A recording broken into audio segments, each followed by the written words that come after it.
Our goal for our region should be pretty straightforward. Our coalition of neighboring democratic nations that trade freely and live peacefully with one another. Other than overcoming our own past indifference and the lack of focus on this goal, there are two other challenges.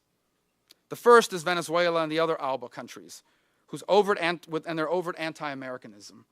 Now, they make a lot of noise, and we can't ignore their anti-democratic abuses or their growing closeness to Iran. But our greater challenge really is a second and more subtle one. And that's the effort of some nations to replace our influence with their influence and to use protectionism and unfair practices to pursue that aim.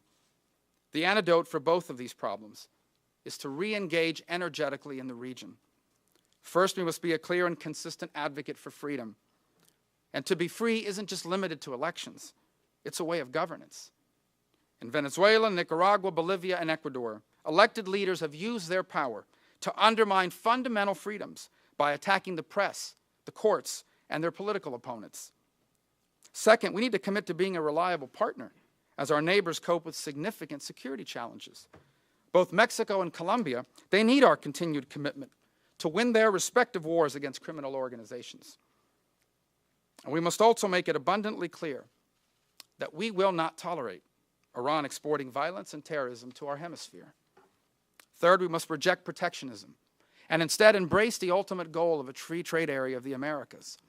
The recently approved free trade agreements with Colombia and Panama was a good step. We need to move forward to bring both Canada and Mexico into the Trans-Pacific Partnership.